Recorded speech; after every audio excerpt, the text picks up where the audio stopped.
हमारे पुराणों में दशावतार का जिक्र है। दशावतार क्या है भाई?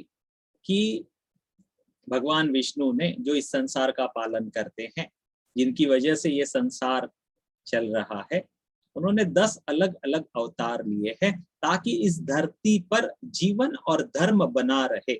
यदा यदा ही धर्मस्य ग्लानिर्भवति भारत, ये वाली आपने वर्ष सुनी होगी भगवान कृष्ण की। मतलब वो क्या कहते हैं, जब जब धर्म की हानि होगी उसे बचाने के लिए मैं अवतार लूंगा। धर्म की हानि क्या है भाई? तो जब जब हमारा एग्जिस्टेंस खतरे में आएगा, उसको बचाने के लिए, इवॉल्व करने के लिए, आगे बढ़ाने के लिए इस सृष्टि में ऐसा संरचना किया जाएगा, अरेंजमेंट किया जाएगा कि अपने आप ये जीवन चलता रहे, ऐसी ये व्यवस्था होती रहेगी, ऐसा भगवान आश्वासन दे रहे हैं।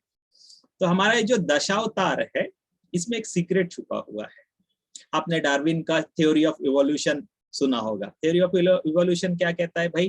कि समय के साथ में, कालांतर में हमारे फिजिकल बॉडी में बहुत सारे चेंजेस आए। परिस्थिति के अनुरूप हर एक जीव ने अपने आप को अलग स्वरूप में ढाला है ताकि वो सरवाइव कर पाए। अब देखिए, हमारी जो दशावतार की कहानी है, जो हमारे यहाँ पर पुराणों में जिसका वर्णन है, यह इसी डार्विन की थ्योरी से बहुत हजारों साल पहले इसी सिद्धांत को प्रतिपादित करती है। क्या कहती है भाई हमारी ये दशावतार? क्या चीज होता है? देखिए, पहला अवतार जो है ये माना जाता है मीन का, मछली का। स्टोरी को हम अलग रख देते हैं, स्टोरी पार्ट एकदम अलग है। ये क्या सिंबलाइज करता है, आज हम ये सीक्रेट जानेंगे। मीन क्या है भाई? मछली। मछली कहाँ पर रहती है? पानी में। इस संसार में सबसे पहले जीवन की शुरुआत कहाँ पर हुई? पानी में। साइंस भी यही कहता है, विज्ञान भी यही कहता है। सिंगल स्टेम जो जितने भी जीव हुए हैं, अमीबा, स्पायरोगारा, इनका एक सेल हुआ करता था, है ना? ये सब पानी से फिर पैदा हुए, फिर उसका बाइफर्केशन हुआ, 1 से 2 कोशिकाएं बनती है, फिर उसमें अवयव आते हैं, अंग आते हैं, फिर ऐसे ही अलग अलग जीव बने, ऐसा डार्विन ने बताया। तो हमारा सबसे पहला जीवन कहाँ से शुरुआत हुआ? पानी से। दूसरा अवतार है कुर्म का। कुर्म मतलब क्या? कछुआ। कछुआ पानी से जुड़ा हुआ जीव है, लेकिन धरती पर आ जा सकता है। उसमें ये सिस्टम है कि वो पानी में ज्यादा समय तक रहे, लेकिन वो धरती के साथ में कनेक्टेड है, उसको वो अप्रोच दिया हुआ है। मछली धरती पर नहीं जा सकती है, कुछ प्रजातियां जाती है, लेकिन कछुए को ये एबिलिटी दिया हुआ है। सेकंड अवतार।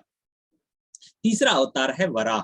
वराह भी पानी के साथ में कनेक्टेड जीव है, लेकिन वो ज्यादातर रहता कहाँ पर है? वो धरती पर रहता है। तो धरती पर उसका एग्जिस्टेंस है, लेकिन पानी, कीचड़ में वो लोटपोट करते रहता है, उसके आसपास ही वो बना हुआ रहता है। वराह अवतार। चौथा अवतार जो हुआ है वो हुआ था परशुराम, नरसिंह अवतार। नरसिंह अवतार क्या है भाई? नरसिंह जो है आधा पशु है और आधा इंसान है। मतलब क्या? जब इवॉल्व हुआ इंसान, जब धरती पर जीवन शुरू हुआ, तो इंसान में इतनी बुद्धि नहीं थी, परिपक्वता नहीं थी, विवेक नहीं था, वो पशुवत व्यवहार करता था, लेकिन इंसान था। हमारे यहाँ की जो थ्योरी ऑफ इवोल्यूशन है, पहला जो इंसान था मेगालिथिक पीरियड में, होमोसेपियंस, मतलब इंसान जब वो बना, बहुत ह्यूज था, मैमथ था। भगवान नरसिंह भी एकदम बड़े रुद्रावतार थे, बहुत ऊंचे पूरे थे। तो क्या सिंबलाइज करता है? इंसान तो है, लेकिन उनका व्यवहार जो है ये पशुवत ही मोस्ट ऑफ द टाइम था। ठीक है, स्टोरी अलग है, ये सिंबलाइज क्या करता है हम ये देख रहे हैं। फिर वामन अवतार आया। वामन अवतार की बड़ी स्टोरी क्या है भाई? कि वामन ने अपने 3 पैरों से तीनों लोगों को, सारी धरती को ये सब नाप लिया था, फिर राजा बलि के पास में कुछ भी देने के लिए नहीं बचा था। ये क्या सिंबलाइज करता है? जो पहले का, इसके पहले का अवतार था नरसिंह अवतार, जो कि बहुत बड़ा था, ह्यूज था, जो पशुवत व्यवहार करता था, उसके कंपैरेटिवली जब मानव इंसान परिष्कृत हुआ, उसकी बुद्धि परिष्कृत हुई, उसकी बुद्धि का विकास हुआ, हमने ज्ञान अर्जन किया, तो ज्ञान से जैसे ये तीनों लोगों को हमने जीत लिया, कुछ भी अछूता नहीं रहा हमारी पकड़ पे। हाँ, कुछ भी ऐसा बचा नहीं जिसके बारे में हमें ज्ञात नहीं था, और बौना था। वामन मतलब क्या? छोटा। अगर हम कंपेयर करते हैं पहले के इंसानों से, तो वामन अवतार जो है वो छोटा है। अभी भी का जो इंसान है, हमारे पहले के जो पूर्वज थे, उसके कंपेरेटिवली हमारा हाइट वगैरह जो है वो बहुत छोटा है, वामन, लेकिन हमारी बुद्धि पहले से ज्यादा तीक्ष्ण है। ठीक है, और फिर अगले अवतार है परशुराम के। बुद्धि तो हमने पा ली, हमने अपने बुद्धि की सहायता से हर तरह का ज्ञान पा लिया, तीनों लोगों की जानकारी निकाल ली, हमारी बुद्धि से कुछ भी छुपा नहीं रहा। तो इस बुद्धि का फिर इंसान को भी घमंड हो गया। परशुराम जी की कहानी है, उन्होंने धरती पर से क्षत्रियों का, ब्राह्मणों का कितने तो भी बार 13 बार संहार कर दिया भाई। अच्छा, मतलब क्या? इंसान ही इंसान का शत्रु बन गया। बुद्धि है, पराक्रम है, लेकिन इसका ज्ञान का इस्तेमाल हम किस चीज के लिए करने लगे? अपने ही संहार के लिए। परशुराम ये बताता है। अच्छा, यहीं पर भी जीवन रुका नहीं, इसमें भी विकास होते गया। इंसान ने खुद को और ढाला और उसमें विकास हुआ। इंसानों का सबसे बेहतरीन व्यवहार, कैरेक्टर कैसा होना चाहिए, इसका एग्जाम्पल है अगला अवतार जो है प्रभु श्री रामचंद्र जी का। भगवान राम जो है यह मर्यादा के लिए जाने जाते हैं। हमारा आचरण कैसा होना चाहिए, संयम कैसे होना चाहिए, ज्ञान का अर्जन। 14 साल की उम्र में उनको ब्रह्म ज्ञान की प्राप्ति हो गई थी। योग वशिष्ठ का ज्ञान उन्होंने लिया था। और फिर हर तरह की उन्होंने दुख दर्द भी झेले, और फिर जीत कर आए प्रभु रामचंद्र जी, राजा राम कहलाए, जिन्होंने इस सारी धरती पर फिर राज भी किया। तो ऐसा सादगी भरा जीवन होना चाहिए, ज्ञान के साथ में रहकर भी, पराक्रम के साथ में रहकर भी। और फिर अगला अवतार था कृष्ण भगवान का। कृष्ण भगवान के साथ में एक और अंशावतार हुए बलराम जी का। ये दोनों साथ साथ में थे एक ही पीरियड में। जैसे भगवान रामचंद्र जी और परशुराम जी थे, वैसे कृष्ण और बलराम एक साथ में होते। ये क्या सिंबलाइज करता है? भगवान रामचंद्र जी का जीवन एकदम मर्यादा के साथ में था, लेकिन बाकी सारे जो लोग इस धरती पर रहते हैं भाई, देखिए उनका जीवन कैसे है। उनको अपने कर्म के साथ में जुड़े हुए रहना है। बलराम जी के पास में हल रहता था, वो हल चलाते थे, मतलब क्या, अपने पुरुषार्थ के साथ में रहते थे। इस धरती पर मेहनत करके वो कमाते थे। तो इंसान ने अपने आप को मेहनती बनाया। इंसान ने हर तरह के ज्ञान को आत्मसात किया और अपने हुनर के बल पर, अपनी ताकत क्षमता के बल पर इस संसार पर राज करना सीखा। ठीक है। अच्छा, वो जुड़े किसके साथ में थे? भगवान कृष्ण जी के साथ में।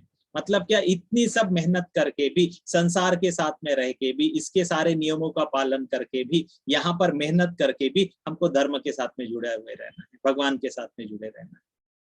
अच्छा भाई, फिर आते हैं भगवान कृष्ण जी। आप मेहनत वगैरह सब कर रहे।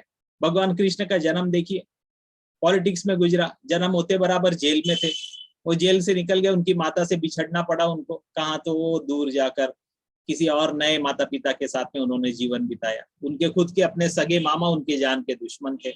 हाँ, भगवान का खुद अवतार होते हुए भी उनको जंगल में भेड़ बकरियां गाय चराते हुए जाना पड़ा भाई। हाँ, उनके जीते जी उनके सारे जो क्या कहते हैं वंश वाले लोग थे, वो महाभारत में लड़कट के मर खप गए, यादव वंश, ऐसा भी है। तो भगवान कृष्ण बताते हैं कि इस पॉलिटिक्स के साथ में रहते हुए भी कैसे अनटच रहना है, कैसे अपने संयम को बनाए रखना है और लाइफ में आगे बढ़ते जाना है। फिर भगवान बुद्ध जी का अवतार हुआ, 9वां अवतार। बुद्ध जी का अवतार क्या बताता है कि ये सारे कर्म कांड जो है इसको बैकसीट दे दो, अगर आप ध्यान करोगे तो भी आप अपने लाइफ में अपने लक्ष्य पर आगे बढ़ सकते हैं। तो सारी चीजें जो बताई गई है हमारे संदर्भ ग्रंथों में, अगम शास्त्र में, वो सब तो है, लेकिन इसके भी आगे एक चीज है, वो है हमारी व्यक्तिगत साधना, तप, ध्यान, मेडिटेशन। जब आप अपनी साधना के साथ में रहते हैं तो आप इस ज्ञान को, भगवत प्राप्ति, मोक्ष को भी प्राप्त कर सकते हैं। तो अभी आप सब लोग ज्ञान के पथ पर है। और फिर 10वां अवतार अभी आने वाला है, अश्व पे सवार होकर, कल्कि नाम पे। ठीक है, अश्व क्या है भाई? ऐसा सिंबलाइज वर्णन है कि भगवान कल्कि अश्व पर सवार होकर आएंगे। संस्कृत भाषा में आने वाला जो कल है उसका नाम है श्वः, श्व। और जो बीत चुका है यस्टरडे, उसके लिए यह। अश्व अयह। अश्व मतलब, अश्व का एक मतलब होता है घोड़ा, अश्व का एक मतलब होता है जो कल में नहीं है। कल में नहीं है मतलब क्या? जो अब में है, इस वर्तमान क्षण में है। भगवान कल्कि कहाँ पर है? अब में है, इस वर्तमान पल में है, प्रेजेंट मोमेंट में है। Are you getting it? तो अभी इस पल आप इस डिविनिटी को एक्सपीरियंस कर सकते हैं। हाथ में तलवार है। तलवार क्या है? ज्ञान है। ज्ञान की सहायता से आप लाइफ में आगे बढ़ सकते हैं, भगवत प्राप्ति हो सकती है। तो कल की अवतार आएंगे। जब कभी भी आपको ये समझ आएगी कि कल नहीं अब में ही यह सब कुछ है, आपको वो कल्कि के दर्शन हो जाएंगे। तो इस तरीके से हमारी जो दशावतार है, इस मॉडर्न साइंस एज ने जो थ्योरी ऑफ इवोल्यूशन को प्रतिपादित किया हुआ है, आज से हजारों साल पहले हमारे ज्ञानी लोगों ने इसका वर्णन करके रखा है। अगर आप ज्ञानी हैं तो इस कोड को आप अपनी बुद्धि से क्रैक कर सकते हैं। तो हमारे वेदों में ज्ञान का अनंत अनंत ऐसा भंडार छुपा हुआ है। आप भी कनेक्टेड रहिए ज्ञान के साथ में, अपनी साधना करते रहिए और इस ज्ञान के पथ पर जुड़े रहिए।